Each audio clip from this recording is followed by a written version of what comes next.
Yale-NUS College, a vibrant community of learning, inspiring a new generation of thinkers.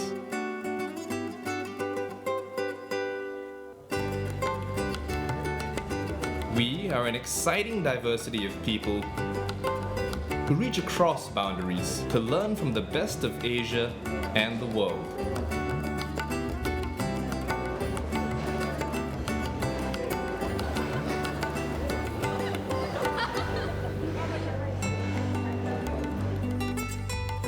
Yale-NUS College, founded by two great universities, Yale University and the National University of Singapore, draws on the strengths and histories of its parent institutions. Well, it's actually quite refreshing. Our curriculum challenges our students to explore and embark on their own learning journeys, to discover their passions, and to realize their dreams.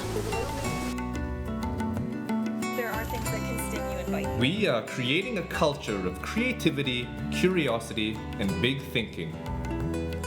One that will inspire each Yale-NUS graduate to make a difference in his or her world. We are a place for the meeting of minds, where colleagues, classmates, and friends learn together and teach one another.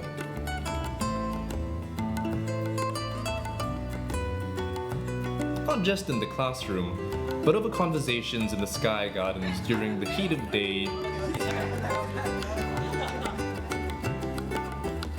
or during late-night excursions to the butteries in the cool of night.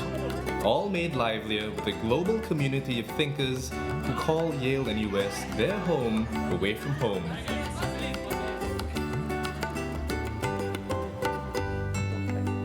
Knowledge curated on the college grounds is then put to test in the real world.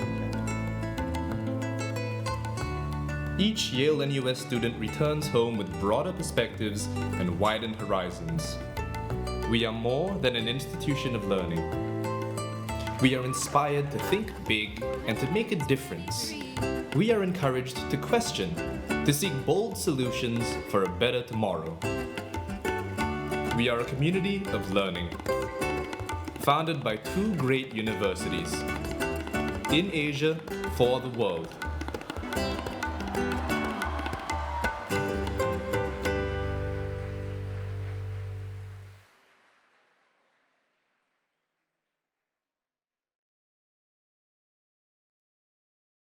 Something is going to happen. Should we do it together?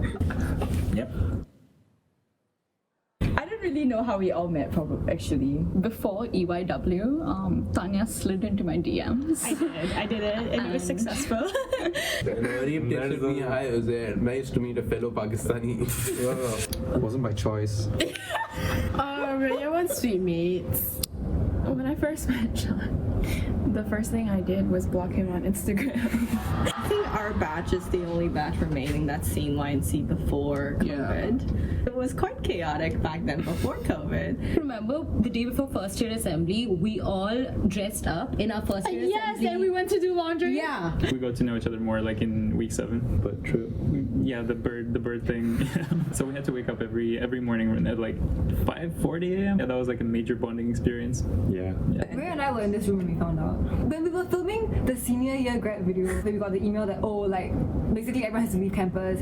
And then I was like, no lah, I think it's just like a 1 month thing. Like by then it won't be an issue anymore. Like it's not gonna make it into our grad video. Here we are. But here we are. Yeah. Honestly, I don't remember year 2 or year 3 because it's just COVID blur. Actually, that's so true. It feels a bit like a fever dream. Yeah. Actually, one funny moment was when the school shut down and you were not in school to see the school shut down and see everyone screaming. So I took you on a phone. Yes, and zoomed me across the courtyard. The closest to a good feeling I had was after capstone. Everyone in all the 3 courtyards were from our batch, celebrating that we finished capstone together. Even if you don't really know like the other seniors, they will still be like, oh, congrats! Yeah. Favorite place on campus? 3, 2, 1. My room. My room. That's my own vibe. The first time I've really had a place of my own. But then sometimes it's like, Ivy, come in. Yeah. Office hours with Miss Yeah, Chua. please sit on the ground. Yeah. The couch I bought from Shopee is a green couch. Whenever people sit on it, they spill all their secrets to me. I don't know what is it about that couch. Even people I don't know, they just come and sit and they talk to me. I'm like, oh, thank you for sharing. Each place on campus is good for something. Yeah. Like in my life. I don't quite yet because I feel like it's just the nicest place to sit in the mornings, and the smell of like coffee from brew house is very comforting. I love Agora.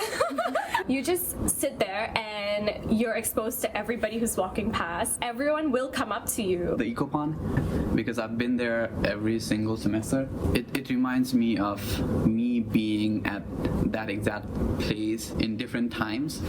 Just walk around, take a lap around campus. Our campus is like really pretty. Can it be NUS campus? Super snacks. Super snacks. For the first time, I really felt like I was part of something, and that if I wasn't there, I would be missed. As someone who like stays on campus like very often, I think just knowing that people are gonna be around to talk to and having like each other there to support doing work or just staying up late, like things like that. Fundamentally, like not much has happened so much as they've grown into their own. We came pretty well formed already. You know, like we were already fired in the oven. We just needed some glazing, and the glazing has happened, and now I think, yeah. I think it would have happened anyway. It's just that I feel privileged to be able to have been a part of it. I think we collectively became weirder. I feel like the three of us became very infected by the three of them, like their energy. I see Laran grow as environmental studies like major. Despite taking ES and like being generally disillusioned by everything. Oh my gosh, how do you even like not become disillusioned? But this is the ideal ES student that we should all strive to be. I think we can't like afford to take it for granted anymore because the community is so small. This is it, right? Like less than 2,000 people ever went to YNC. Being more comfortable with interacting with people from different backgrounds, making friends with them and getting to know them. I think it's both enriching and humbling at the same time. How to sum up 4 years? Roller coaster. Like a dream. Interesting. Formative. Proud. Mine would be slay. Slay. Kin. Concrete. Chain. Contented. Eye-opening, something like that. Exuberant. Magical.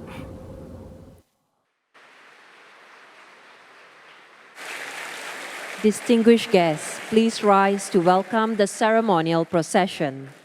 Please remain standing until the end of the national anthem.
I declare open the Yale-NUS College Graduation Ceremony 2023.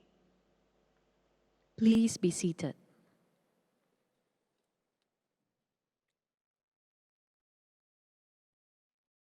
Distinguished guests, thank you for joining us today as we celebrate Yale-NUS's graduating class.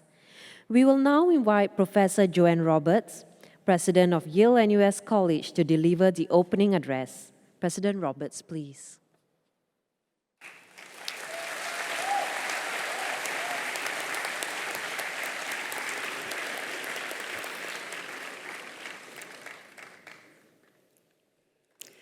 Madam Kay Kwok, Chair of the Yale-NUS Governing Board, members of the Yale-NUS Governing Board, graduates, parents, families, Yale-NUS community and friends, congratulations, class of 2023.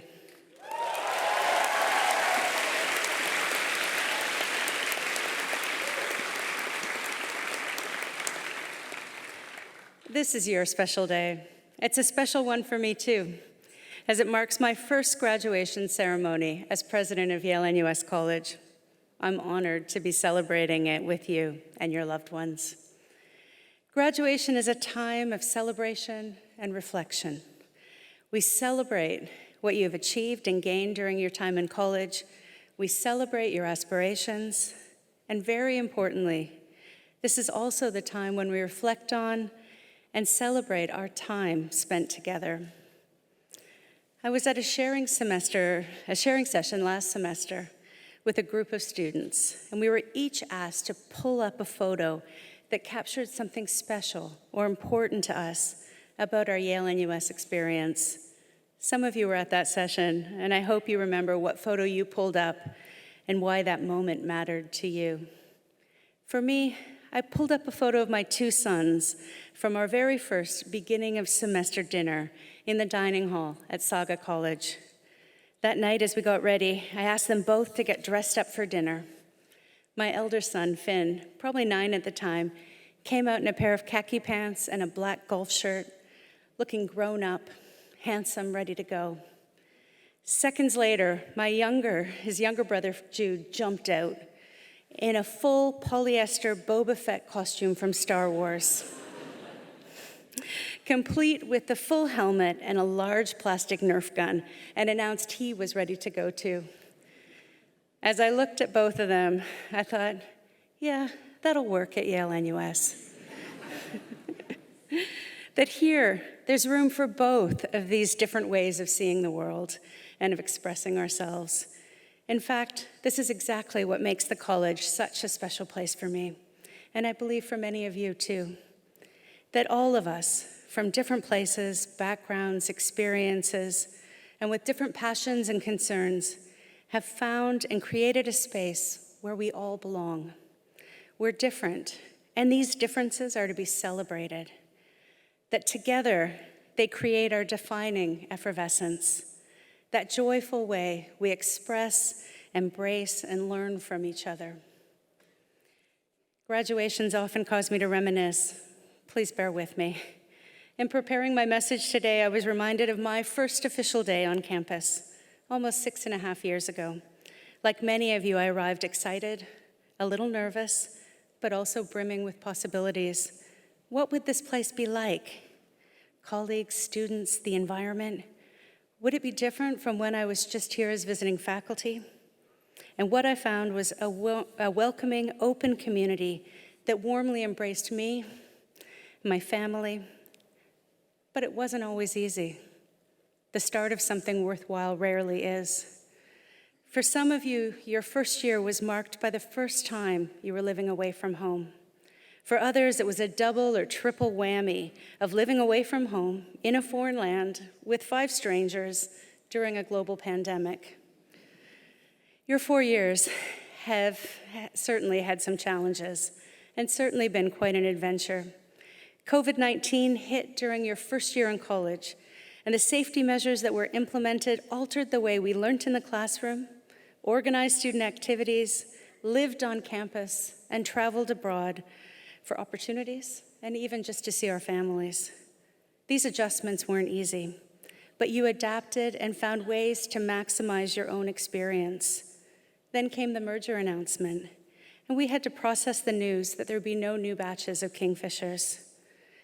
While we shouldn't let our challenges define us, there are important lessons we can learn from these experiences. You learned to be stronger and resilient in the face of difficulties. You came up with ways to support and care for one another and help fellow students through difficult moments. You learned to process your emotions and seek outlets to channel those emotions into something positive, such as organizing sharing sessions, or just simply reaching out to your friends and making sure they are okay. This unity and resilience are the foundations that built our community of care, a community we are all so proud to belong to. As you graduate from college and leave what is familiar, that same uncertainty you felt may take hold of you. As you enter a new work or learning environment or move to another country, always know that what you have done here over the last 4 years has equipped you well to go on to create new, special communities for yourself and for others. But try not to fly too far from the nest. During your time here, you have worked with one another to build a tightly knit, caring campus community, and I hope you continue that work as alumni. We are all connected by this time together, this journey that we have had the privilege to share. I know you'll find ways to continue in the future to support, nurture, and challenge one another. And I look forward to working with you to build a space that will carry on long after the college closes, a space that we will all call home, a community that you will always belong to, a heritage and legacy that you will share and build. As you go forward from here, I encourage you to be brave and open to new ways of seeing the world, to be curious enough to face the unknown, and to be bold enough to take risks, like all of you have done here. Do carry with you the lessons that you have learned from your time here, both within the classroom and without, to be kind to one another and to yourselves, and to always seek ways to be of service to those around you. I am so proud of all you've accomplished, and I can't wait to see what comes next. Congratulations, class of 2023.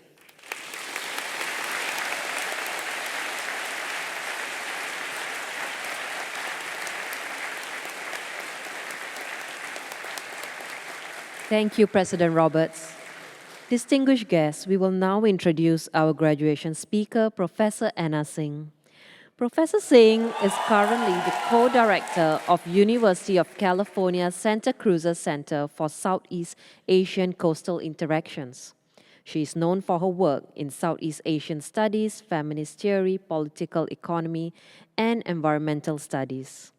Professor Singh has won the Benda Prize in Southeast Asian Studies from the Association for Asian Studies, Senior Book Prize of the American Ethnological Society, Victor Turner Prize in Ethnographic Writing from the Society for Humanistic Anthropology, the Gregory Bateson Prize from the Society for Cultural Anthropology, and the Julian Stewart Award from the Society for Anthropology and the Environment.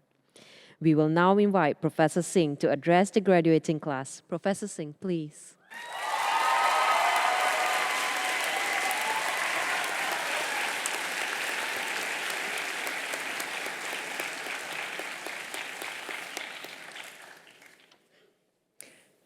Madam Kaycock, Chair of the Yale-NUS Governing Board, members of the Yale-NUS Governing Board, Professor Joanne Roberts, President of Yale-NUS College, graduates, parents, families, Yale-NUS community and friends. Thank you. It's a pleasure and honor to be here. And you don't know how thrilled I was to find out that the reason I'm here is because the students asked me to come.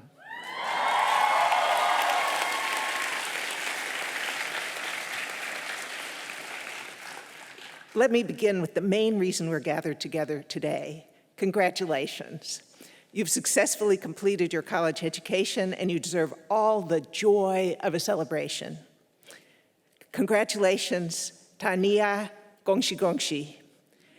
And that's just the tip of the iceberg of linguistic diversity here in Singapore. One of the gifts you've received in studying in Singapore, whether you were born here or whether you traveled for your education, is the polyglot cosmopolitanism in which you've been steeped. It will serve you well. As you emerge from your education, you face a world of challenges. And you know the older generation is counting on your energy and enthusiasm to help all of us face these challenges as well as we can. My theme for today is don't rush, but don't settle.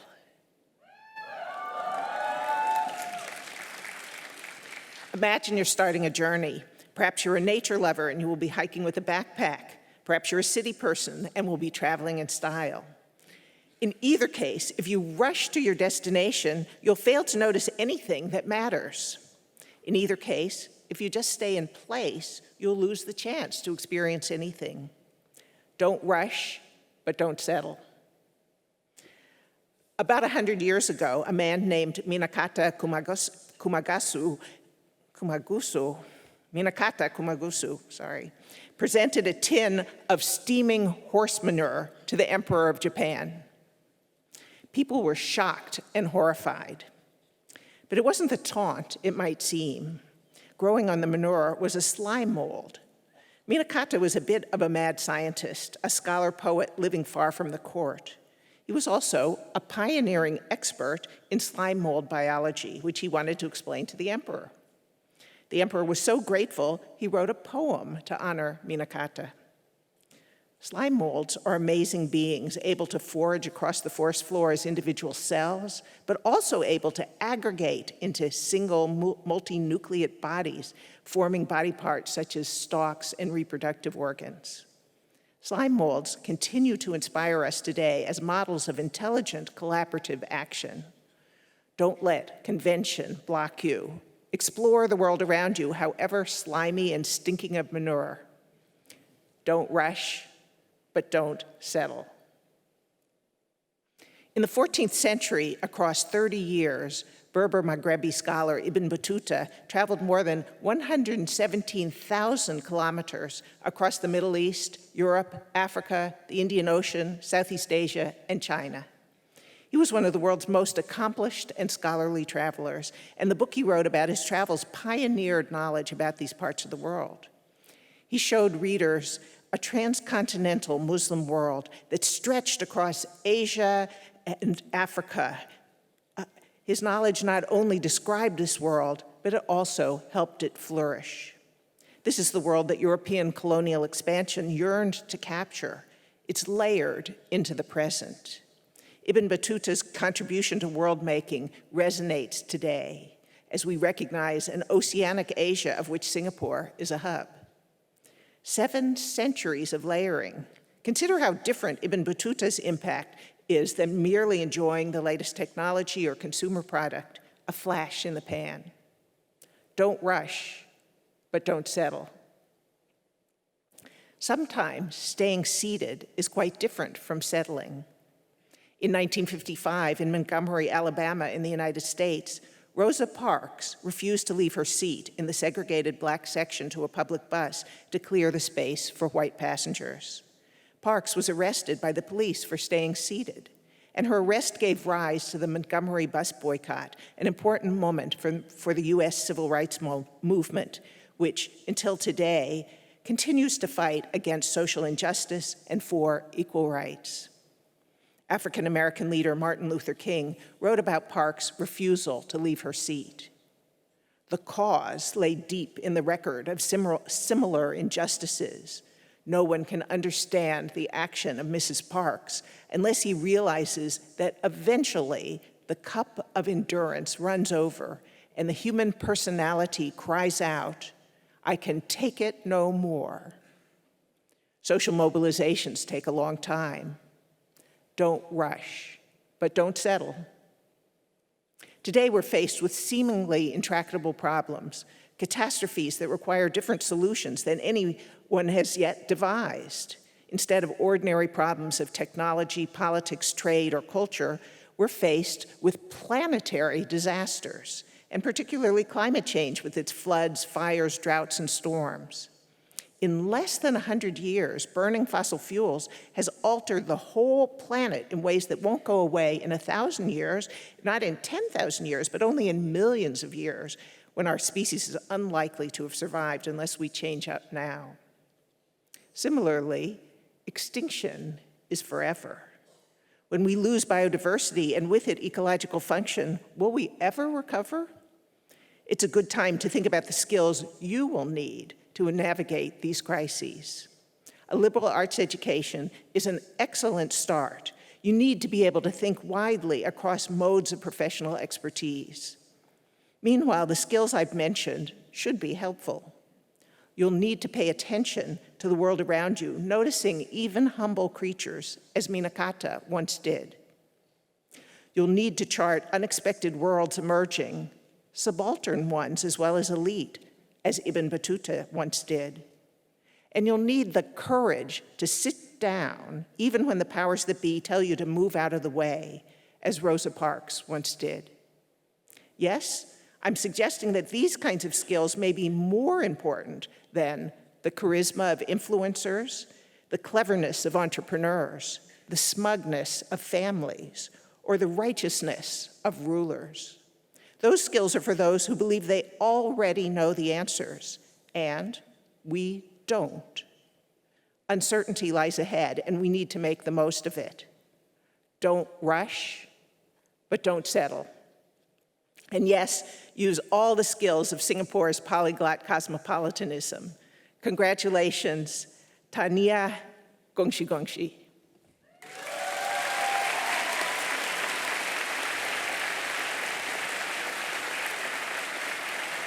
Thank you, Professor Singh. May I invite Rector of Chandana College, Associate Professor Neil Clark, to present the Yale-NUS graduates to the Presiding Officer, Madam Kay Kwok, and President Joanne Roberts to present the scrolls to our graduates. Madam Presiding Officer, may I present to you the double degree graduates. Yale-NUS College and National University of Singapore Faculty of Law, Bachelor of Arts with Honors, and Bachelor of Laws with Honors. Damien Ki Wei Hao.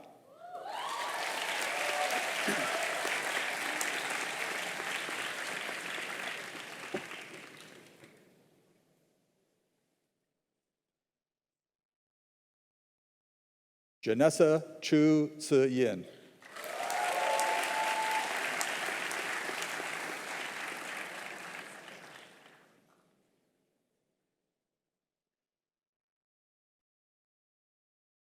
Recipient of the Sheila N. Hare Prize for Outstanding Capstone Project in Law and Liberal Arts, Jiang Zhifeng.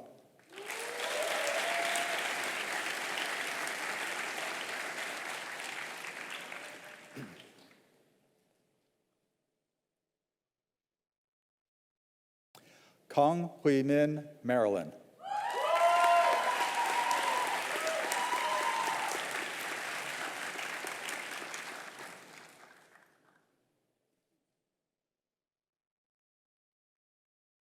Li Hong Ping.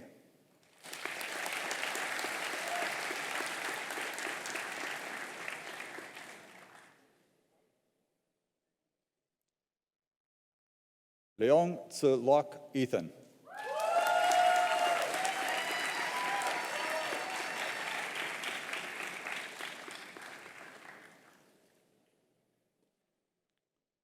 Majoring in economics, Shafreen Fatima Binti Abdul Nazir.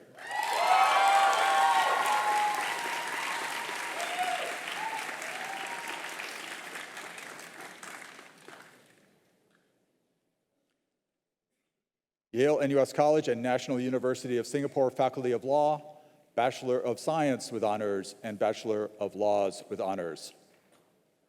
Majoring in mathematical, computational, and statistical sciences, Tristan Ko Lai Wei.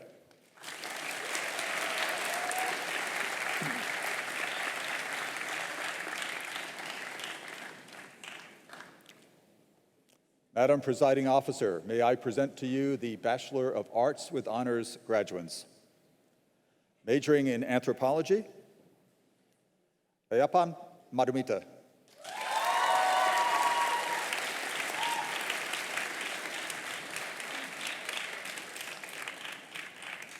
Dawn Lim Jin.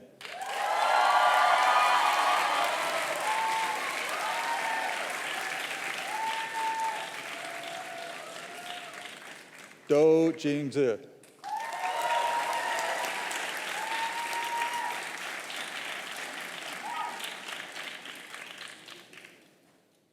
Gary Wei Wei Zong.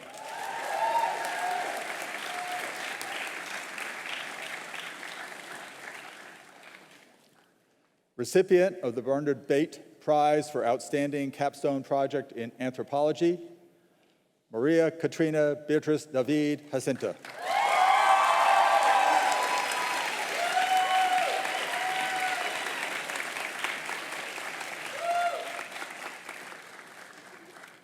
Karina Chandra.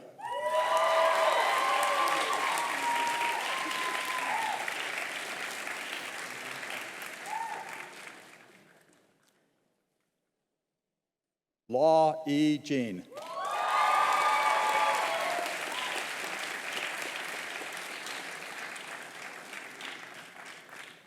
Li U Yen.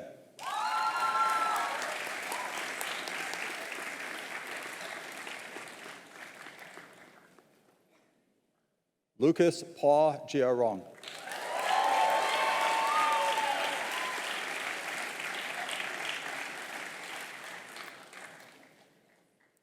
Martin Chu Yi Kang.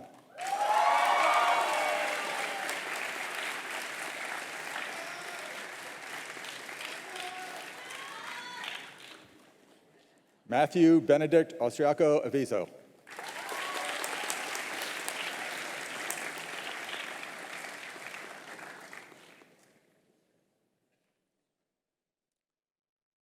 Max Dylan Lopez Toledano.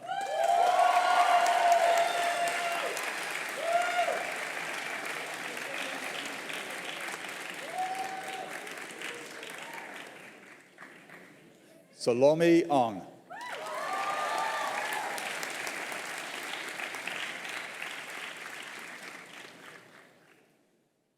Si Chen-Ning Nicole.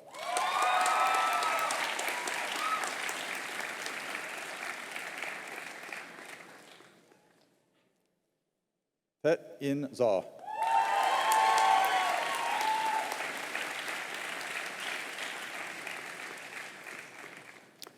Majoring in Arts and Humanities.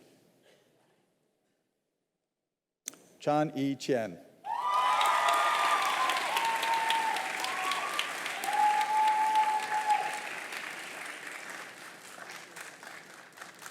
Cheng Li Ling.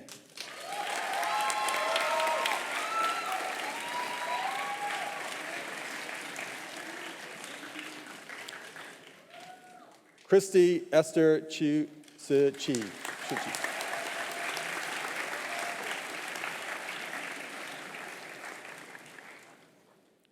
Juan Carlos Perez Orego.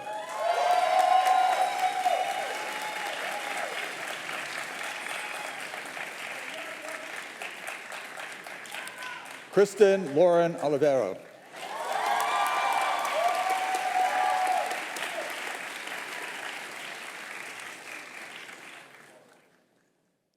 Recipient of the Prize for Outstanding Capstone Project in Arts and Humanities, Liana June Adnan.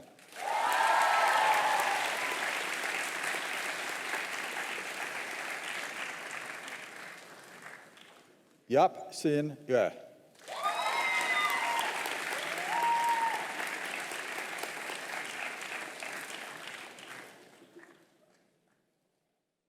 Jai Chiu Tong.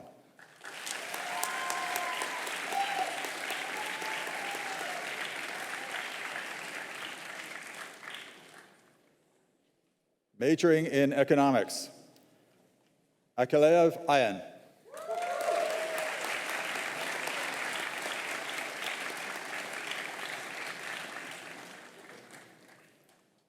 Anant Jain.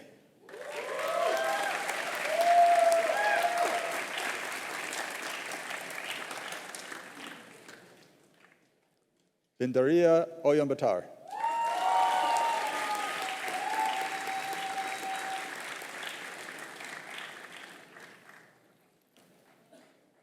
Tsai Sheng Hao.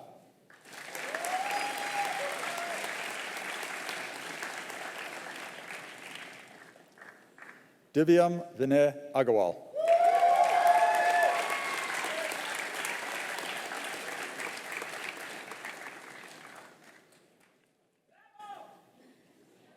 Harshil Imesh Wade.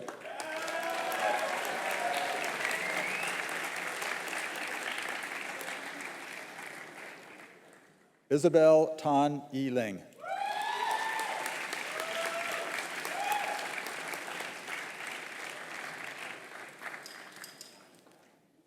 Jonathan Alexander Fu.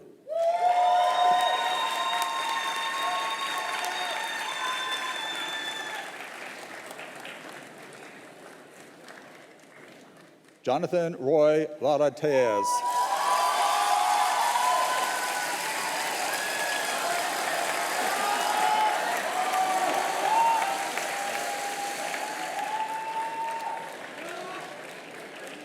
Kim Yun Soo.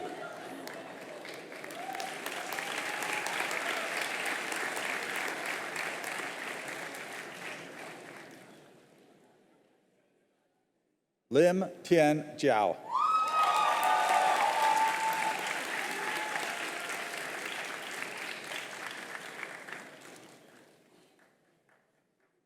Liu Zhenqi.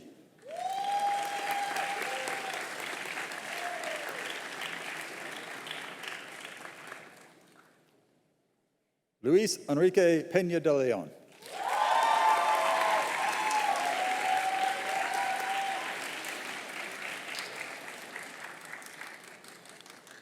Recipient of the prize for Outstanding Capstone Project in Economics, Muhammad bin Khalid.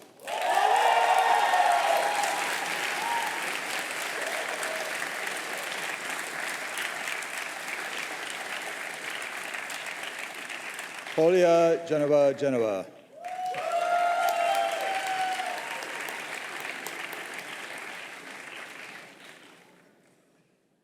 Poon E. Lin.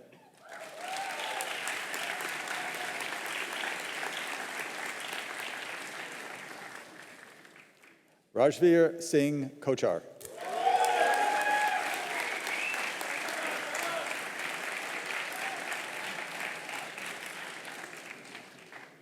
Shaharaj Papa Abed.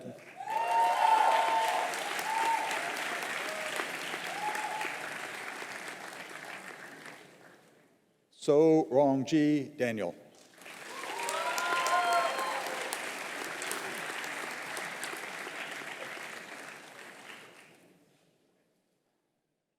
Titi Pankol.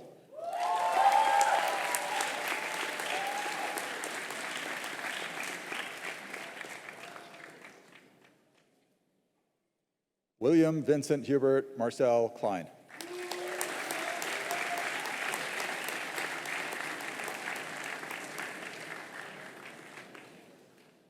Sun Alexander Go Wei Han.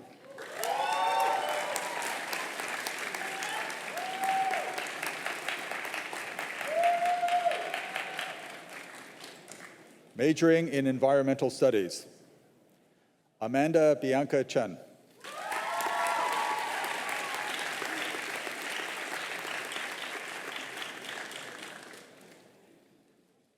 Angela Ricasio Houghton.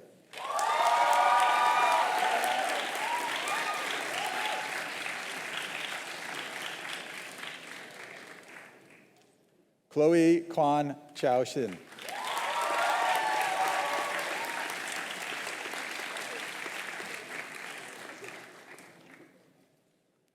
Su Juncheng Lucas.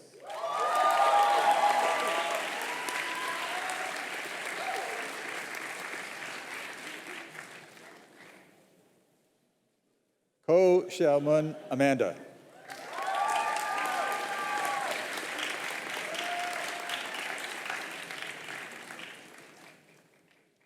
Lan Ran.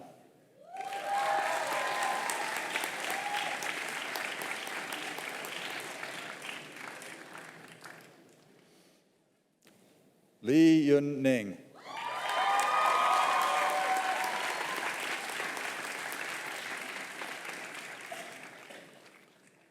Lim Shan Un Daniel.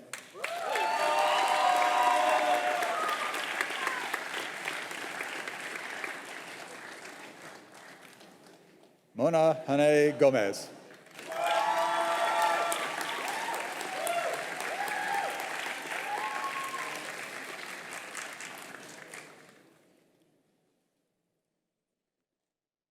Ning Iran.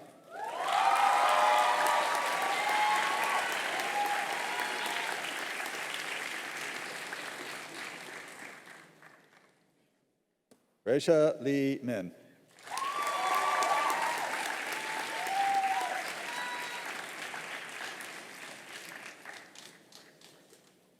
Ryan Ko Jiarong.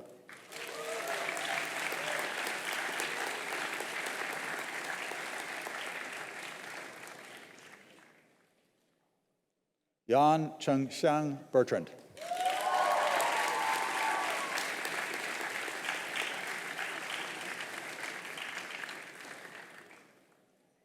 Yasmin Binti Mohammed Sani.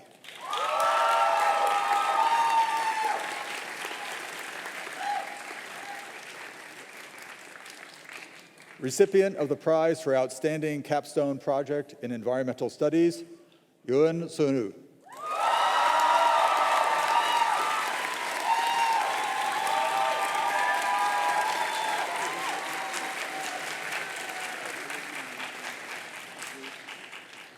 Yuan Ning Grace.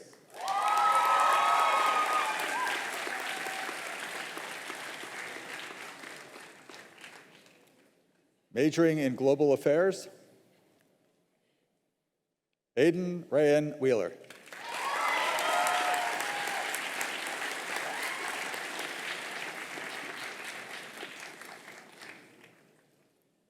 Anastasia Varanicia.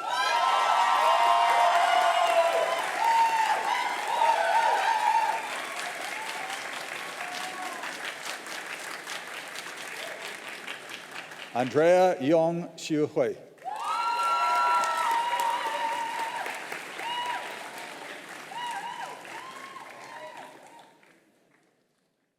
Anna Nielsen.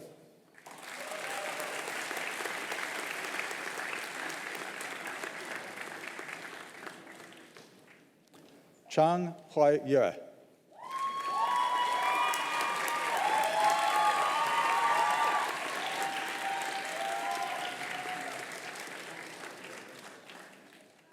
Elizabeth Grace Stepton.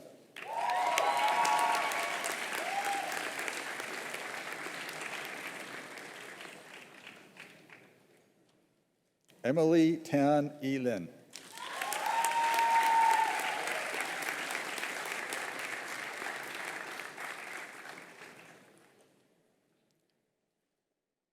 NG P. Wong.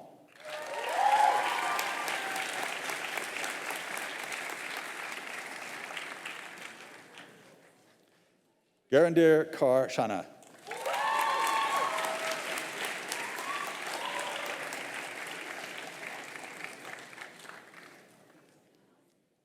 John Ong Chung Earn.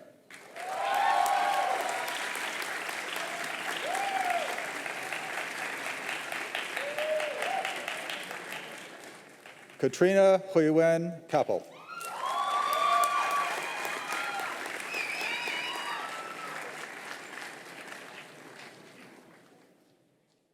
Kanisha Alicia.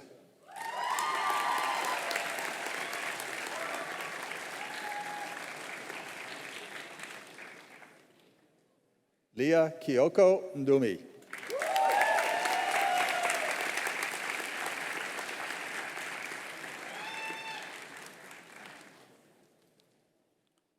Liu Yingxin Isabel.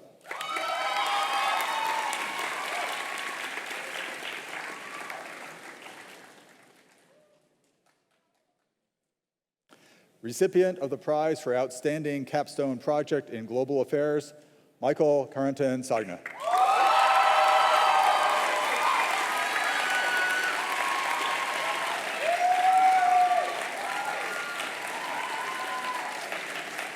Ong Junjie. Ong Junjie, no?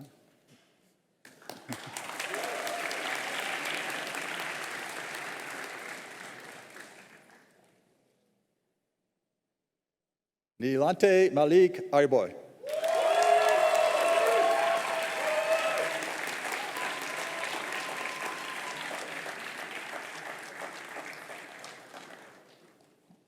Nikita Taratorin.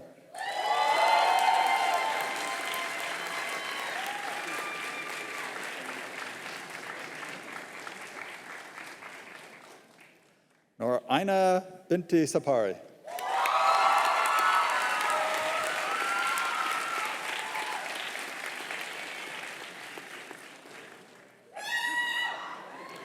Yang Bing Ru.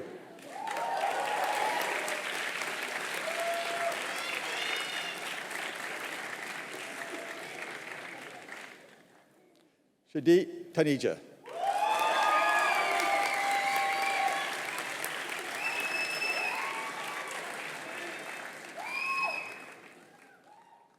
Yong Chang Jun.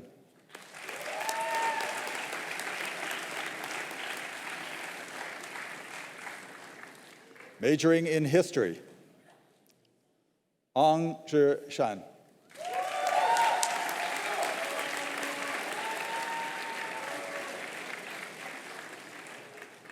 Corinne Chan Ziqing.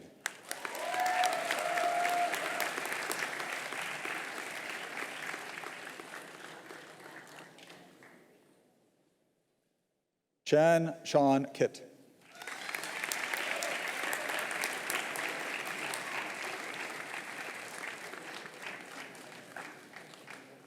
Chua Yijia.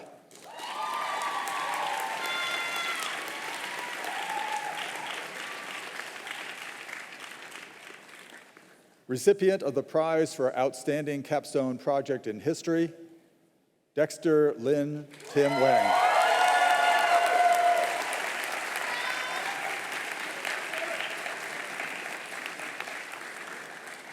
Edmund Chao Wei-jia.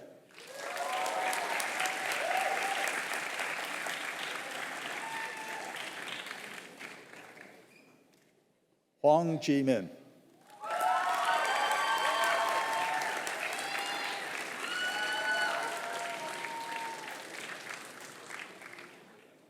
Anna Nambu Nisbet.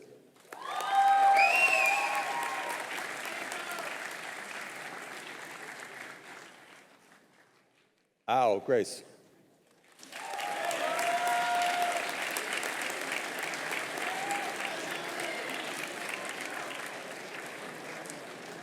Si Wei-jia Evan.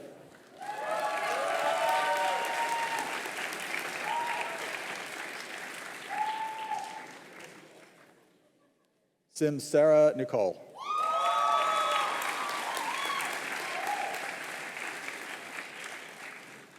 Majoring in literature,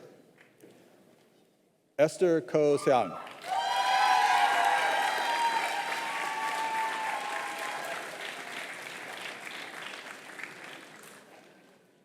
Gerald Fu Jie Ray.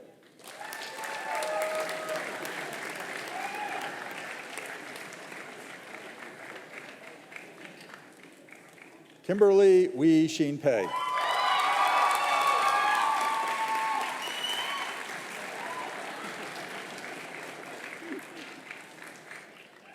Lim E. Jun.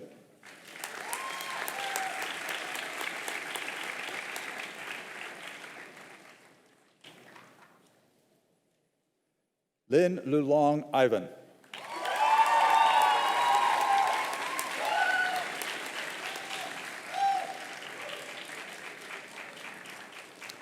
Recipient of the prize for Outstanding Capstone Project in Literature, Muhammad Kairala bin Muhammad Owan.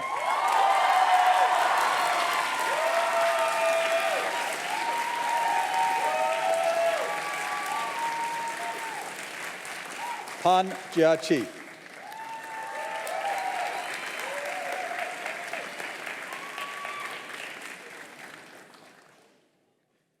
Tan Rei Heng.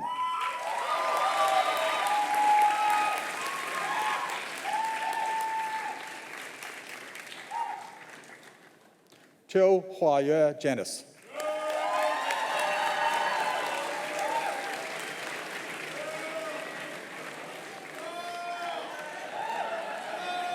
To Hongjin.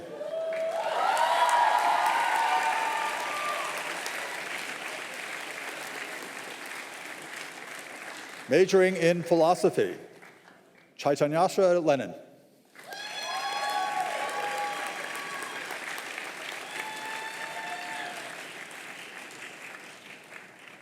Han Tongjun Mitchell.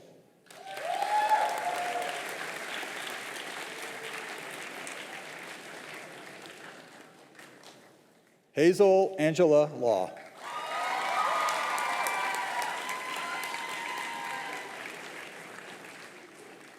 Muhammad Firdaus bin Abdul Karim.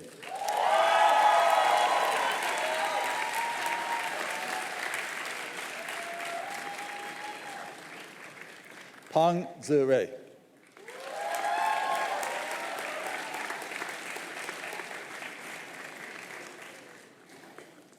To Wei Chuan.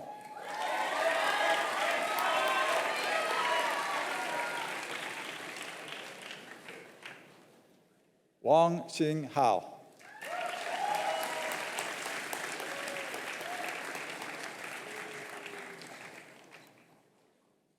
Xie Yihui.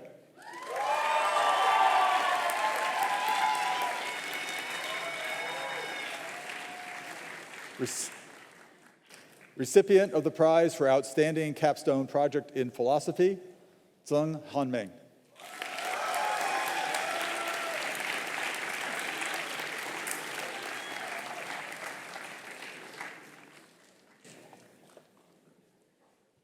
Thank you, President Joanne Roberts.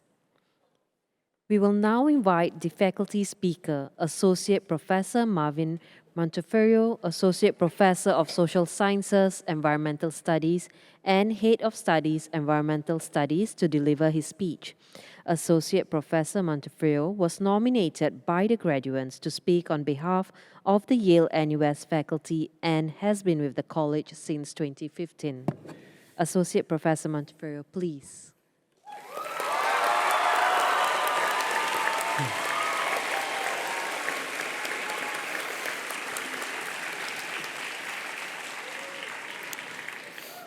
Madam Kay Kwok, Chair of the Yale-NUS Governing Board, members of the Yale-NUS Governing Board, Professor Joanne Roberts, President of Yale-NUS College, parents, families, Yale-NUS community and friends, and of course, the star of today's ceremony, the class of 2023. Good morning. I am humbled to be this year's faculty speaker. Thank you, class of 2023, for this honor. I am here to talk not just as faculty, but also a resident of Chandana College, a gardener of the Yale-NUS Farm Collective, a musician of the Yale-NUS Chamber Music Collective, a karaoke buddy, a fellow cook, among others. Today, I stand in front of you not to profess as professors do, but to bear witness all the remarkable things that define who you are as a member of the Yale-NUS College community. So what defines you, class of 2023, and the other kingfishers who have perched in this peculiar neck of the woods? There are so many words to describe you, but the first that come to mind are compassion and care. Too many stories exemplify your compassion and care, many of which I had the privilege of experiencing myself. The most memorable for me was in the aftermath of the announcement in August 2021. I was at home, grieving, and unable to muster the strength to go down and be with the rest of the community. You, however, sought to share your time with your peers, your professors, and our administrative staff. Many of you went to see me to ask how I was doing and how this decision will affect my career and my family.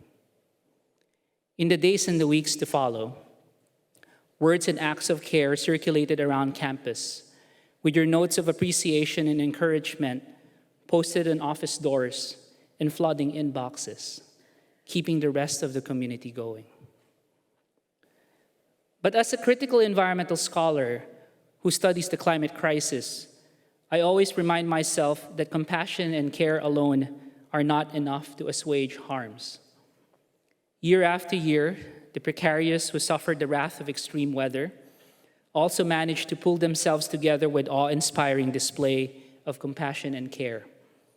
Yet, suffering and harm caused by environmental disasters prevail amid the neglect of and outright oppression of those who are in power.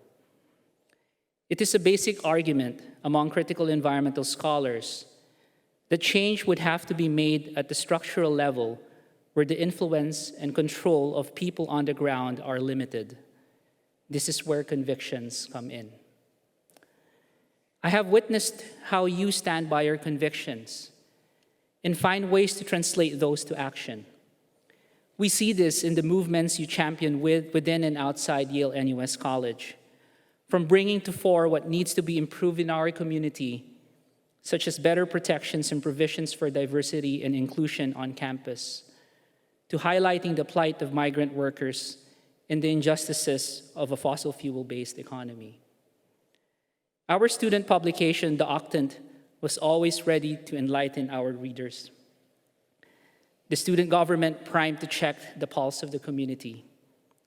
Freedom boards left open to a diversity of opinions, and town halls set for a generous attendance. You were also committed to keeping the spirit of change alive. Some of the changes that resulted from your convictions make our community proud, many of which have translated to better community policies and exciting movements and ventures beyond. A colleague from another institution wrote me in August 2021, and I quote, "Your students have done amazing things in the last 10 years, to be honest, beyond my expectations, and nobody can take that away from you folks." I am also reminded, however, that conviction can be problematic if taken from a stance of closed-mindedness. I have seen how such a situation can lead to one's inability to see other perspectives, risking polarization in communities. As witness, I know your convictions can be tempered by your openness to listen to others. I have seen this in our vibrant classroom debates, our town hall conversations, and even in social media exchanges. Who would ever forget the lively exchange in the Yale-NUS community page on Facebook about our beloved/scorned non-human companion, Jimmy Nugget, the rooster, who wakes us up at 4 in the morning every single day. And of course, there are the countless issues in Singapore, the region, and the world that keep many of you awake at night. We were never a monolithic community, as many from the outside assume. We have our differences and arguments, just like any other community. But you were always ready to engage in sincere conversations. You stood by your convictions each time you engage in an issue, but you do so with a receptiveness to contemplate and turn the critical lens on yourself. I know this very well with the countless hours that I spent with you in my office or in the courtyards processing your reflections. My wife, who teaches in another university, once asked, "Why do you spend hours chatting with your students?" I responded, "Well, they do love to talk, and they have a lot to reflect on." I do a lot of reflection myself, and a typical question I ponder over is how we turn out to be. Many bring up the generous resources bestowed on us as the deciding factor, but I argue that it is more than these privileges. My belief is that who we are has been defined by the distinctiveness of this community, assembled not necessarily by design, but by the odds of the coming together of various things and moments. You and your family who took a chance on this bold experiment, the faculty and administrative staff who were committed to balancing teaching, research, and service. In our college, in our collective effervescence of turning the liberal arts and science dream into reality. This coming together of things is often hard to calculate, let alone predict and replicate, making our community, especially you, unique. Some would deprive you of acknowledging your uniqueness, but rest assured that in my heart and in the hearts of many in this hall and elsewhere, you will always be special. In a world where graduates' worth is increasingly measured by skills, employability, and income, I would rather that I celebrate values that are often difficult to put in numbers. You may know how to code in R, recite the complex ideas of dead theorists, write eloquent essays, and have the analytical skills that would command a good salary. But I say, it is your capacity to share compassion and care, to stand by your conviction and desire for change, and your ability to contemplate and be self-critical that are equally, if not more deserving, of recognition. These are the values that help build our community in the first place. And I believe these are the same values that will help shape for the better the institutions that you will be a part of in the future. As you perch in new communities and help build new ones, I reassure you that with your fervent passion and sincerity, the spirit of this community will live on. You are our community's greatest achievement, and our legacy lives in you, and ultimately in whatever you influence and change in the future.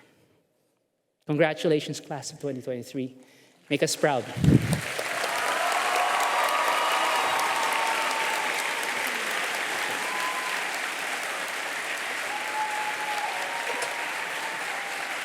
Thank you, Associate Professor Montefiore. May I invite Rector of Saga College, Associate Professor Koo Hoon Eng, to present the Yale-NUS graduates to the Presiding Officer, Madam Kay Kwok, and President Joanne Roberts to present the scrolls to our graduates.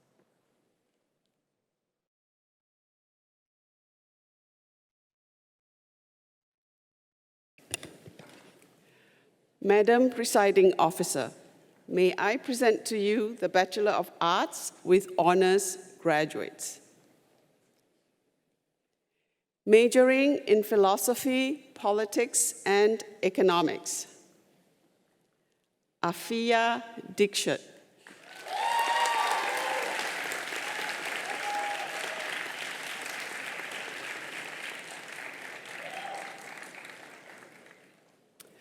Akansha Yashpal Madan.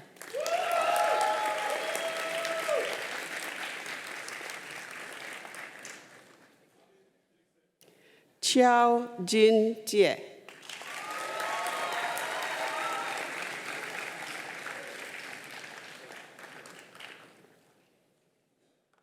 Chung Ding Yang Nicholas, recipient of the prize for Outstanding Capstone Project in Philosophy, Politics, and Economics.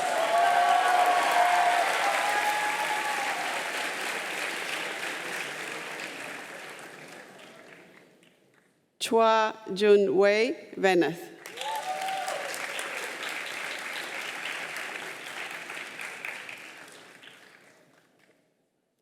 Ding Bu Fan.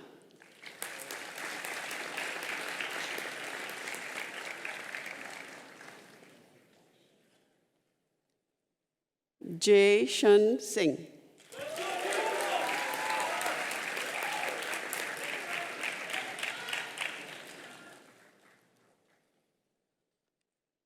Kwei Jin Hao Ryan.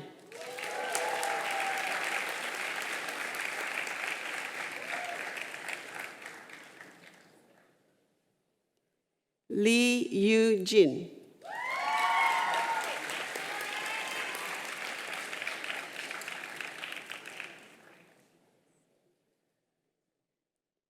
Liao Yin Xing Antrusha.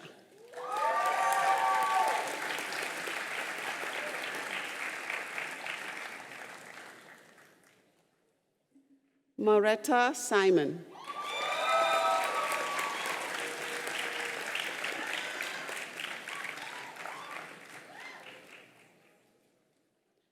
Nicole Yong Jia Jia.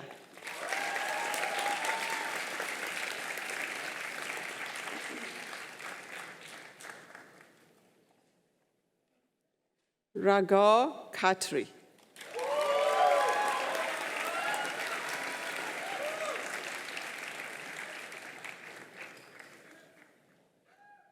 Tan Hong Ying.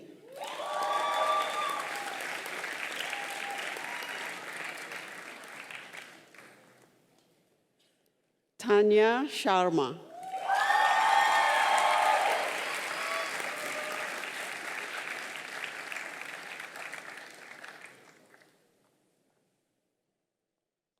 Vasil Stoyshev Vasilev.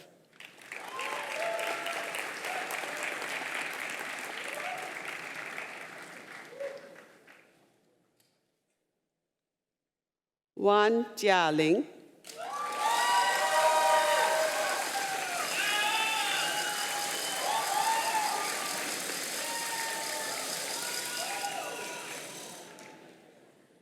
Yap Jia Xuan.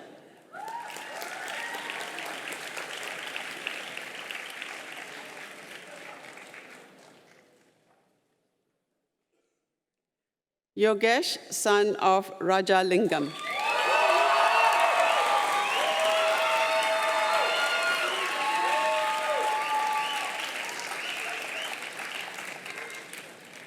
Majoring in psychology, Bei Zhou E.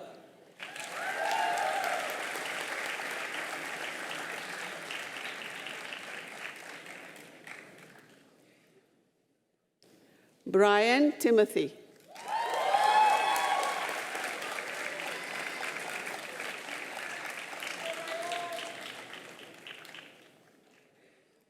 Callista Ann Yin Kyron.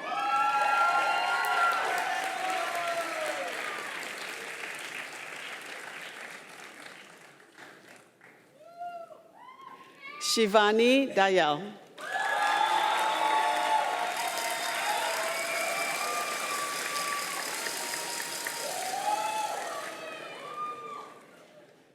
Gabrielle Elizabeth Kranz.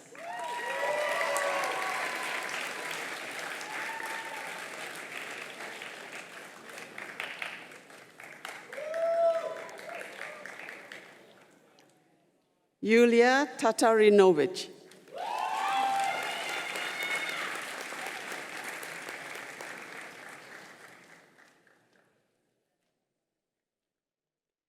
Kim Do Young.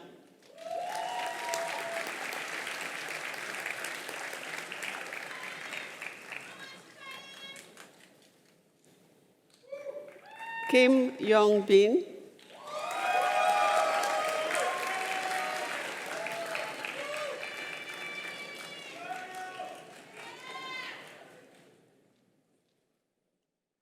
Lauren Michelle Ko Xu Qing.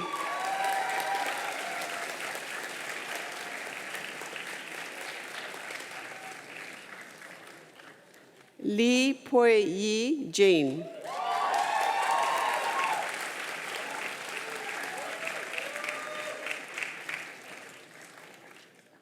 Li Jia Yi.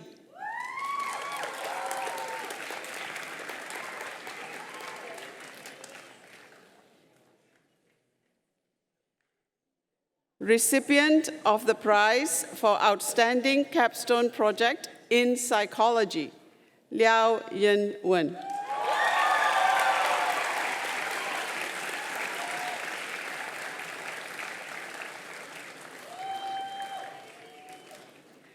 Maria Paula Leon Mora.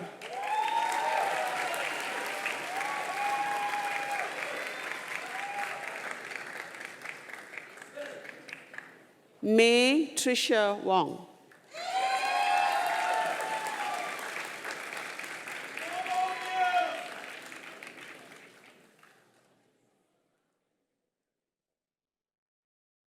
Maya Namatame.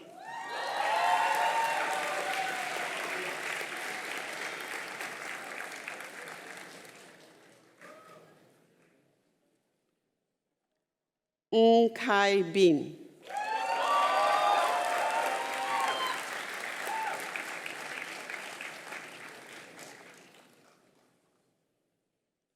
Noor Sharatiana binti Saiful Bahri.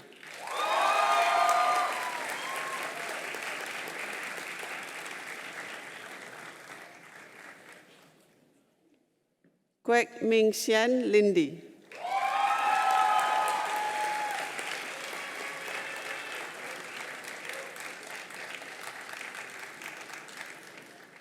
Rebecca Tae Hui Min.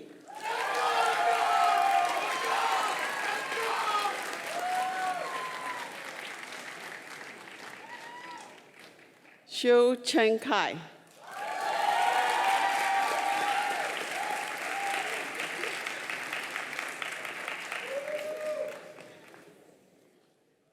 Xiu Cheng Xuan Ryan.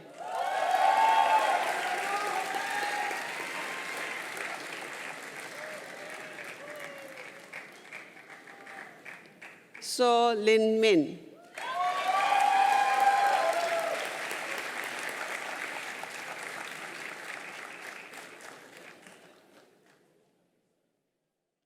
Tan Misaki.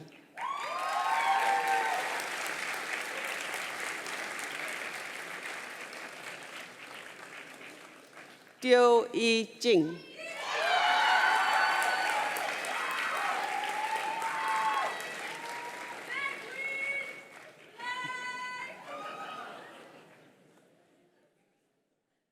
Wa Ze He.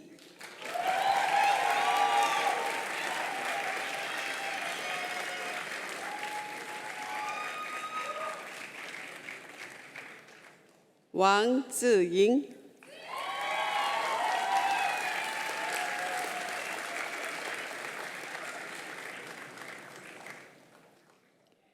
Majoring in Urban Studies, Anisha Dral.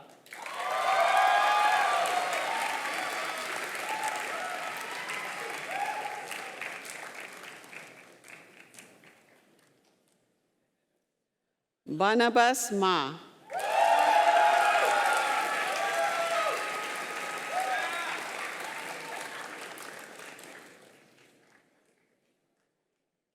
Bobby Wong Chia Hao.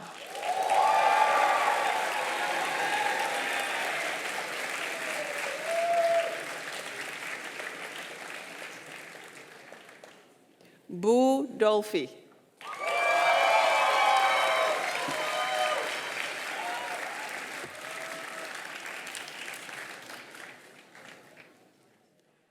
Brandon Ng Yi Chao.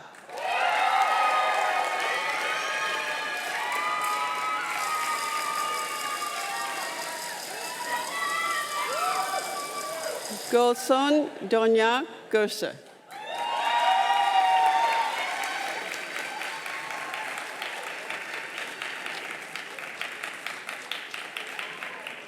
Ishmam Ahmed.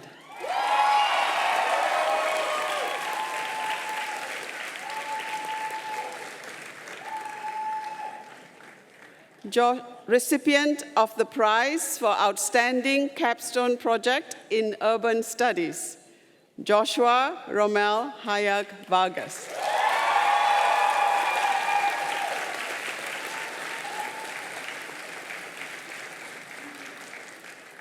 Lee Chuan Ling Michelle.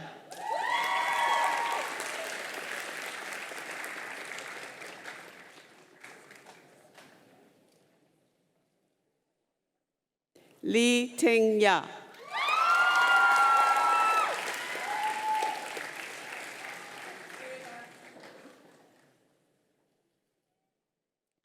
Lim Xin Yi Daphne.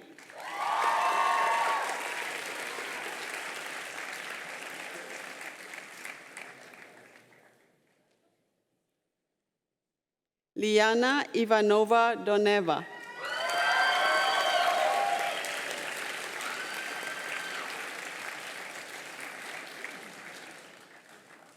Lo Wen Chi.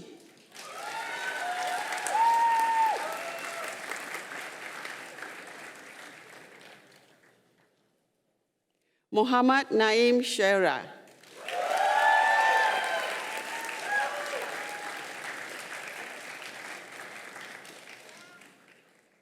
Tan Shan Min.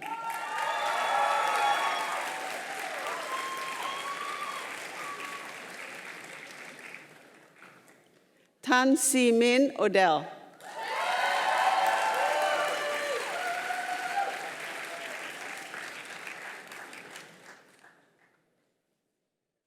Teo Yi Teng Ethan.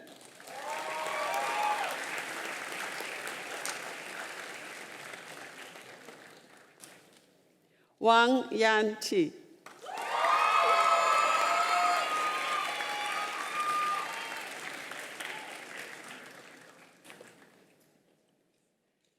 Madam Presiding Officer, may I present to you the Bachelor of Science with Honors graduates. Majoring in Environmental Studies, Chin Min Yi.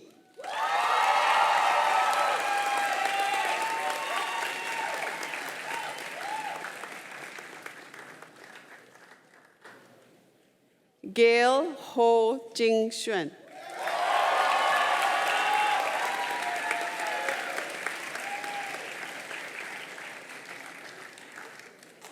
Golam Rabani.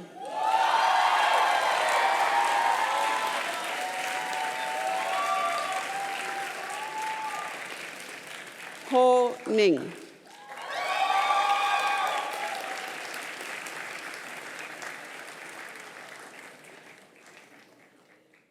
Ingrid Frederica Ackerman.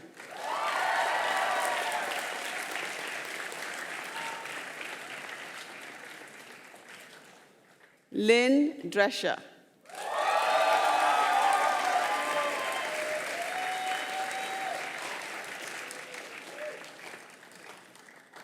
Shuna Maikawa.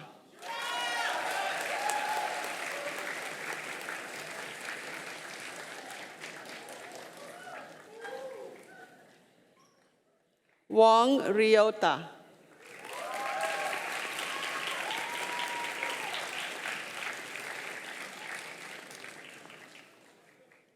Majoring in Life Sciences, Cheong Jun Wei Edward.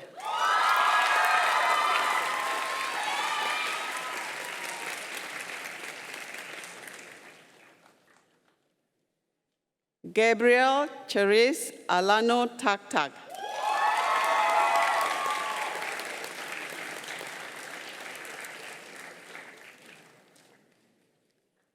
Ho Zi-en Nirel.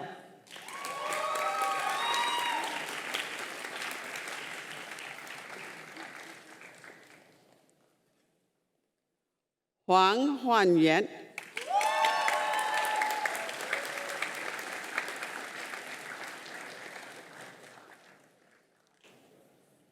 Lim Yan Chen.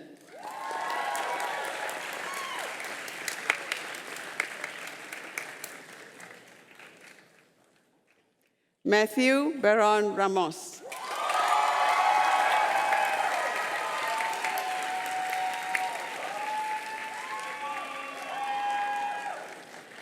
Recipient of the Prize for Outstanding Capstone Project in Life Sciences, Shen Kailin Selina.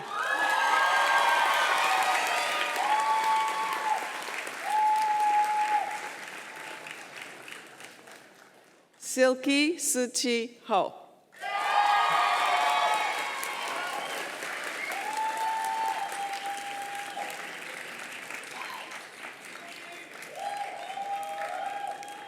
Majoring in Mathematical, Computational, and Statistical Sciences, Ahmed Ferdi Lassoud.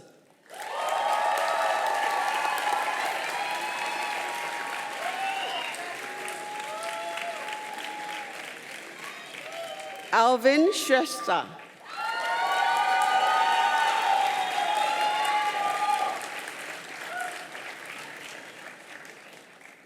Ang Jo Lee.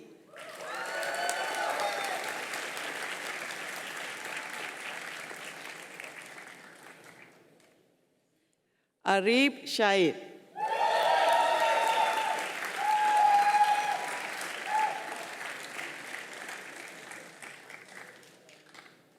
Ajov Devankumar Sangavi.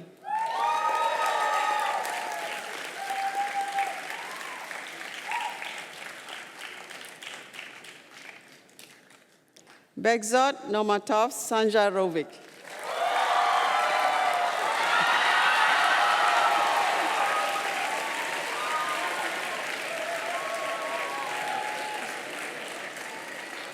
Chia Han Singh Jonathan.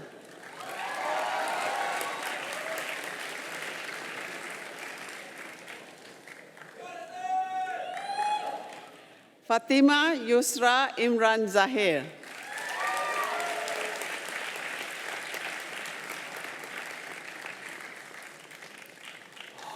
Hu Chuan-Ning Nicole.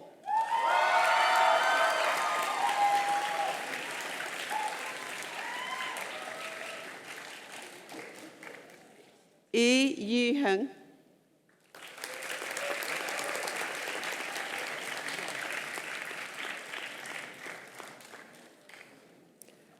Karolina Zhushkovich.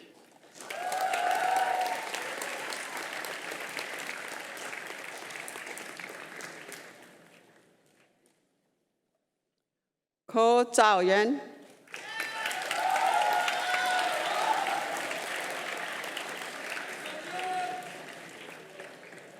Lee Kun-wen.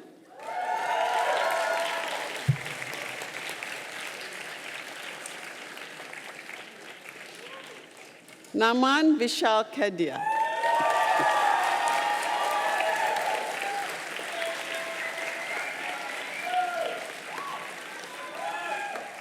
Nicole Go Shu-en.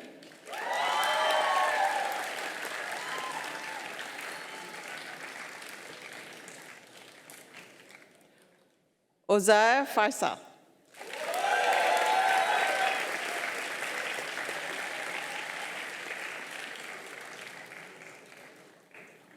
Peng Chiao Yin.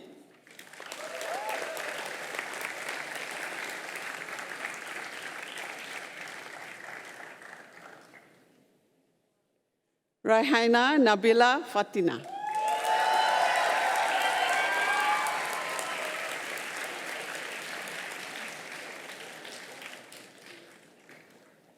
Sam Nicholas Cotelli.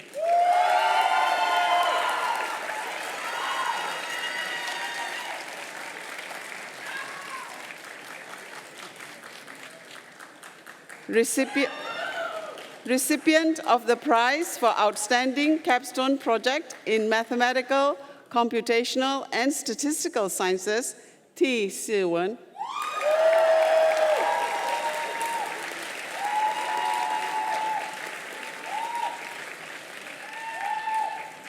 Simone Janetin.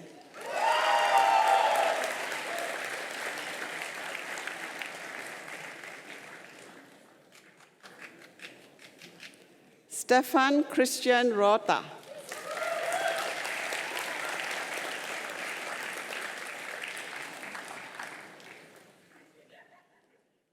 Said Muhammad Maz.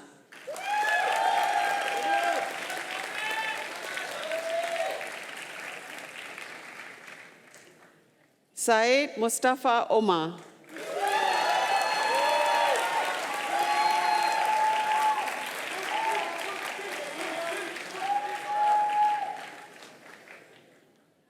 Timothy Ian Kindu Masila.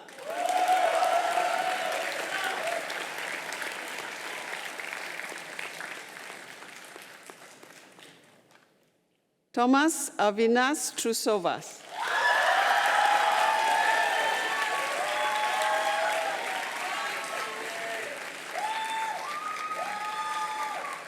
Valeria Estefania Barco Santana.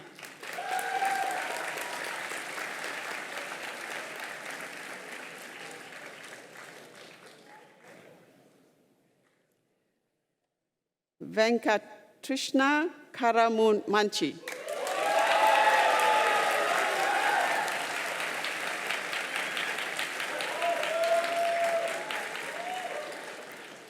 Vintenberg Vladislav.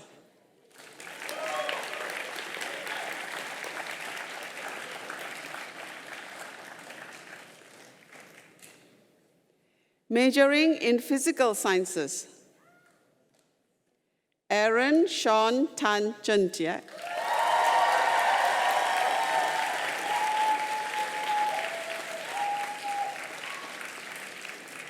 Abigail Bell Cheong.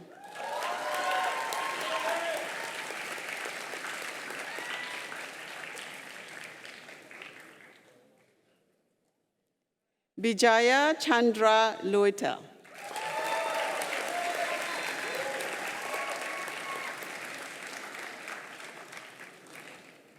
Dikshan Dulal.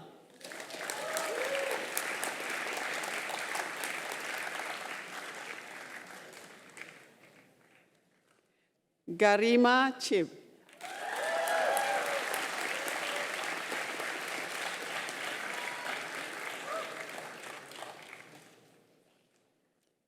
Jacqueline Jin.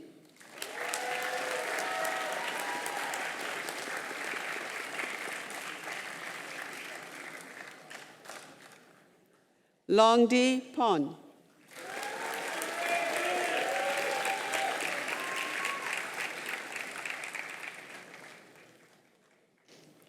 Muhammad Zerdi Shukor.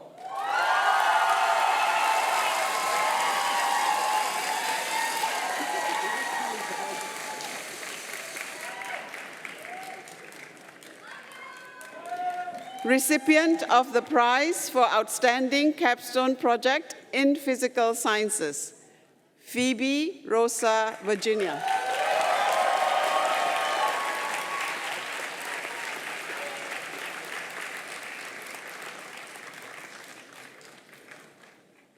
Pranshu Mehul Dev.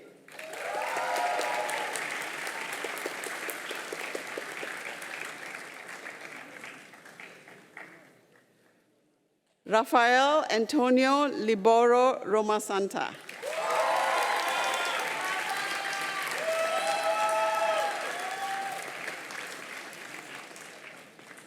Zala Samas.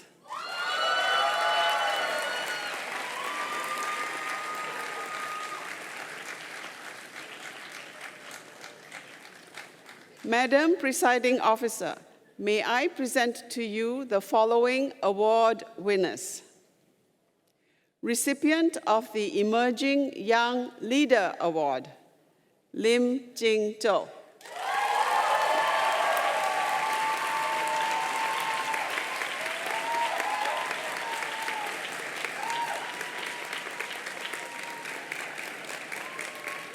Recipient of the Class of 2017 Award, Tanya Sharma.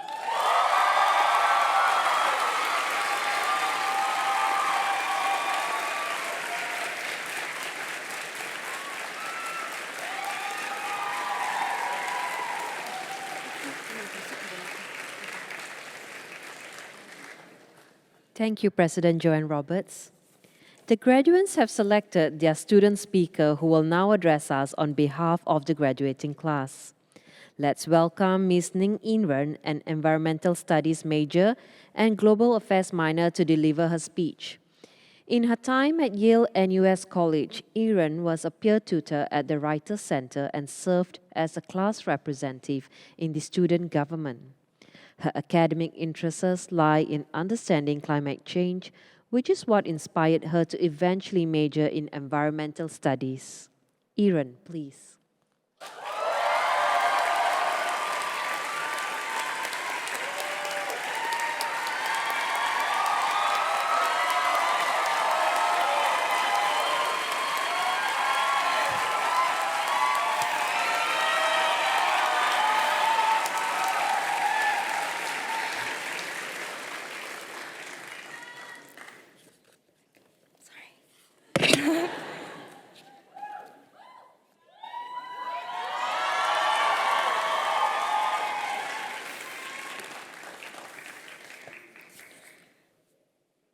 Madam Kay Kwok, Chair of the Yale-NUS Governing Board, members of the Yale-NUS Governing Board, Professor Joanne Roberts, President of Yale-NUS College, graduates from the class of 2023,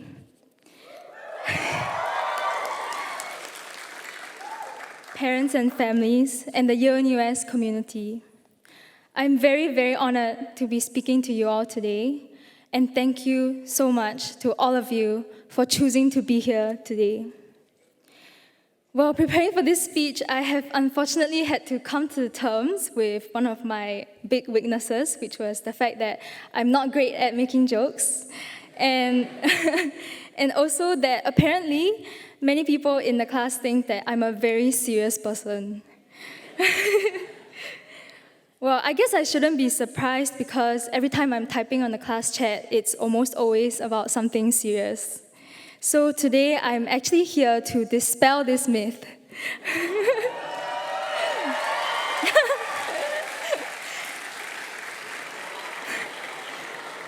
That's my parents.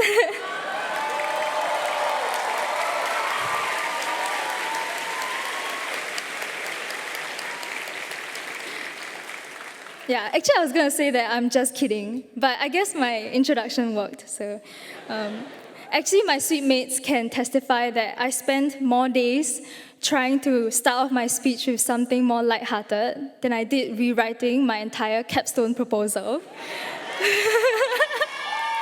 Yeah, so it has been a real struggle.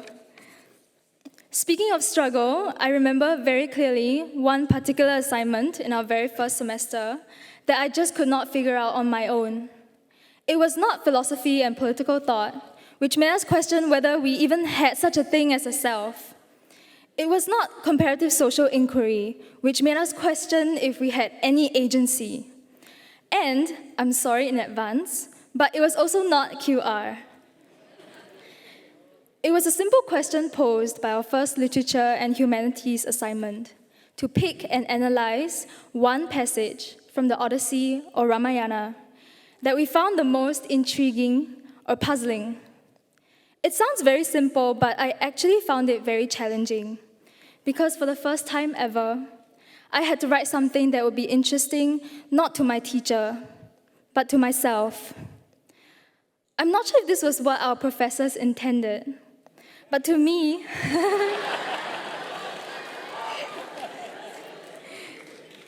the assignment made me uncomfortable because it posed to me a profound question. What am I interested in? What is it that genuinely excites me? Because I grew up never really having to confront these questions, the Yale-NUS curriculum was truly transformative for me. It is only in immersing in the ancient philosophical traditions, the modern social theories on capitalism and colonialism, and even, my friends wanted me to say this, our revolutionary history, which includes our shared ancestor, the Tiktaalik,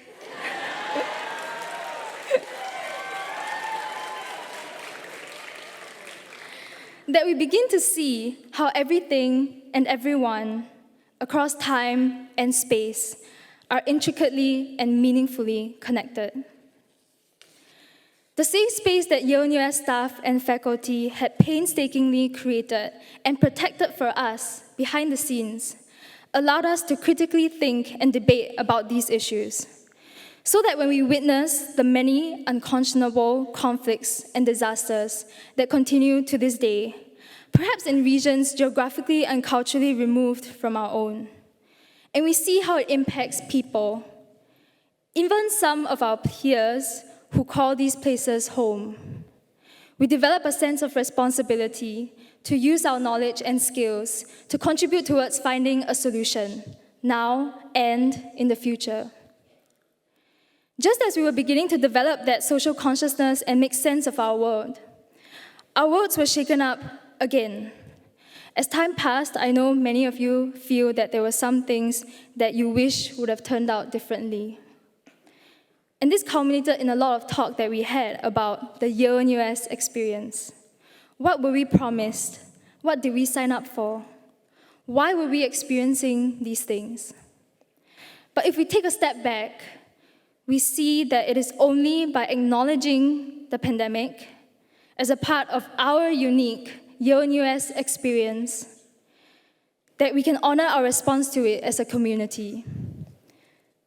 Similarly, only when we accept that our closure was also a part of our unique Yale-NUS experience are we able to fully appreciate the way we responded to it together. That semester, we shared halcyon artworks, photographs of our beautiful campus, and our raw, heartfelt reflections. We organized gatherings late into the nights, and we exchanged long hugs and bittersweet smiles with each other. Our actions brought the entire Yale-NUS family, including our alumni and past staff and faculty, closer together than we ever were before. No other semester made me feel as privileged and lucky to be a part of this Yale-NUS family. Over the last 2 years, many of us have grappled in some form with the question, how do we keep the Yale-NUS spirit alive? And as we graduate, I believe it is timely for us to revisit this question. When we ask ourselves this, class of 2023, what comes to your mind? To me, the things I cherish the most about Yale-NUS are what you all have done to contribute to our community. And what makes me proud is that we didn't stop, even in our senior year, and even up to this week. Where would we be without our brewhouse baristas, who refuse to be paid for their commitment to serving us not just coffee or tea, but literally our motivation to wake up every morning? Or so far so good, the drawing circles, synced showcases, and tape days that provided a safe space for our peers to practice their craft and inspire us with their art. Or initiatives like the Speaker's Corner, Idaho recycling drives, and fossil-free teach-ins that encouraged our community to speak and act with a greater sense of compassion and responsibility. Even the experiences we found the most frustrating or disappointing are essential to the Yale-NUS spirit. Whether by choice or circumstance, we have certainly all had our fair share of Facebook and Telegram dramas, classroom debates, and even the often infuriating town halls. I understand. Participating in these spaces was never easy. Many of us know what it feels like to walk away from these spaces feeling more frustrated or annoyed than when we first joined. But it is also an act of love and care for the community that we continue to show up to these spaces despite the challenges. Regardless of the debates we won or lost, we learn to speak with greater tolerance, confidence, and maturity. We listened more charitably to opposing views, and slowly but surely, we learned to build consensus and contribute constructively to issues that mattered to all of us. Ultimately, your daily acts of selflessness, commitment, and solidarity brought more meaning and life to my Yale-NUS experience than any amount of money could ever buy. But I believe that what makes Yale-NUS special does not have to be contained within our community. It should not be. The Yale-NUS spirit has always been about inclusivity and solidarity. So, our graduation and our closure do not necessitate that we leave it behind, but that each of us, in our own ways, carry it forward and share it with the world around us. And I think we already know how. Because we have grieved for what felt like the loss of our community, we now know how to be more empathetic of its value to others. Because we wished for our stories and lived realities to be acknowledged and taken seriously, we know now to acknowledge and take seriously the lived realities and stories of others. Because we know what it's like to be on the outside of decision-making processes that affected us deeply, we know that when the time comes for us to lead, we will listen to and seek to understand the perspectives of all stakeholders, even those who may disagree with us.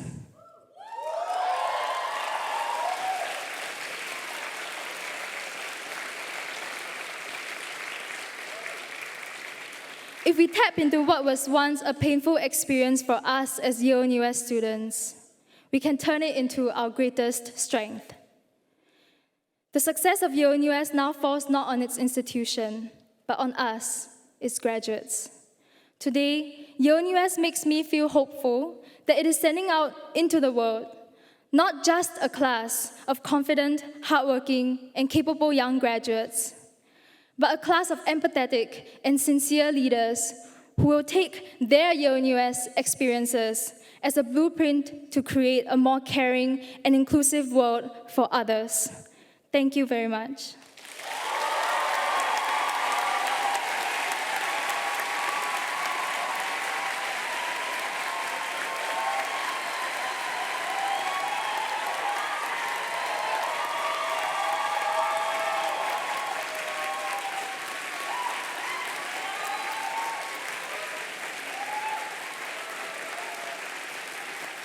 Thank you, Iran. And next, we have a special performance by two graduates from the class of 2023. Jacqueline Jin will be performing the song Take On Me.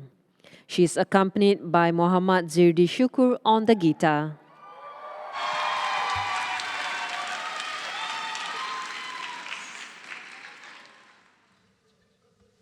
This is for taking on life.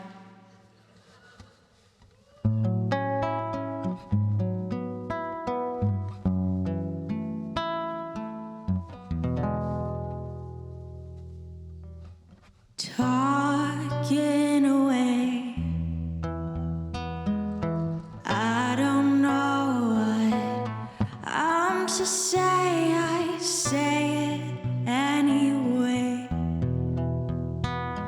Today's another day to find you shying away.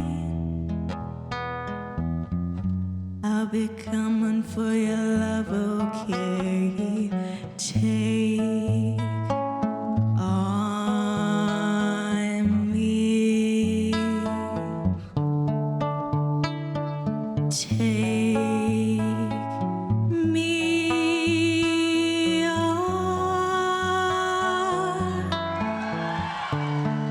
I'll be gone in a day or two.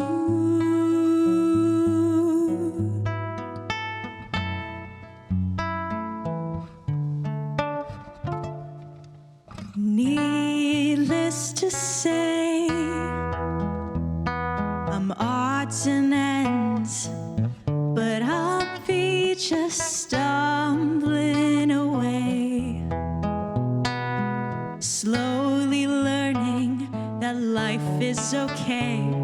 Say after me, it's no better to be safe than sorry. Take on me. Take me on.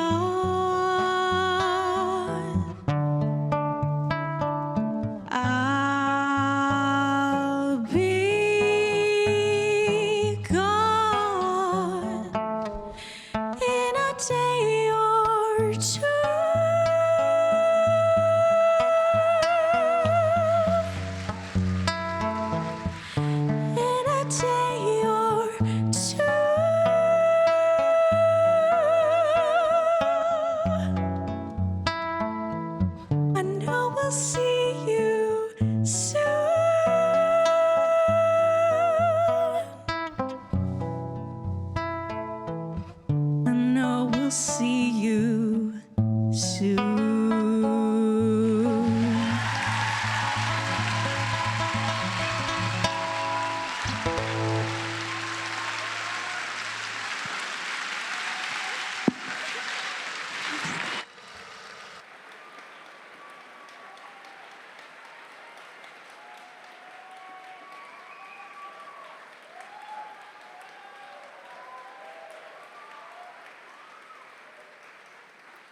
Thank you, Jacqueline and Zirdi, for a wonderful performance. Graduates, as we come to the end of today's ceremony, we would like to extend our heartiest congratulations to you on your achievements throughout your time at Yale-NUS. We also warmly welcome you to the Yale-NUS alumni family. We look forward to staying connected and witnessing the many wonderful things you will go on to achieve from here.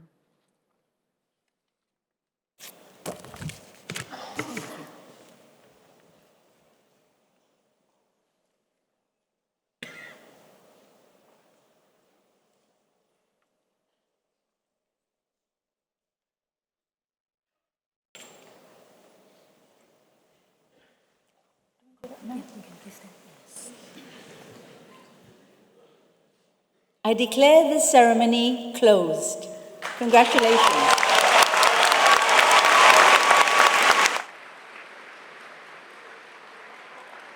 Distinguished guests, please rise for the national anthem.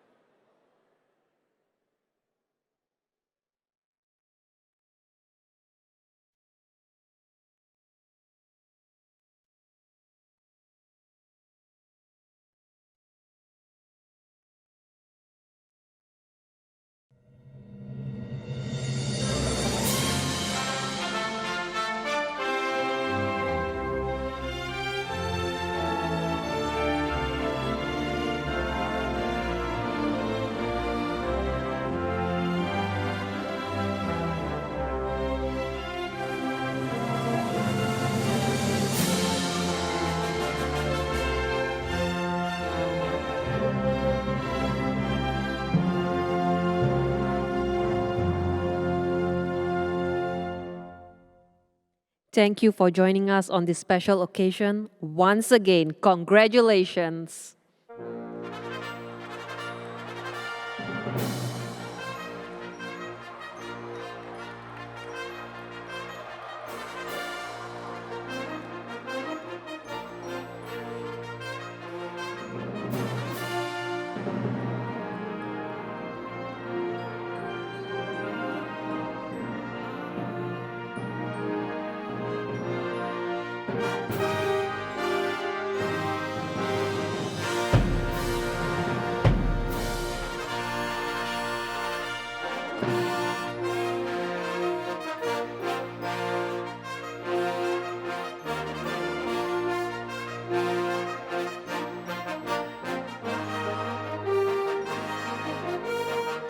Please remain standing as the ceremonial procession takes its leave.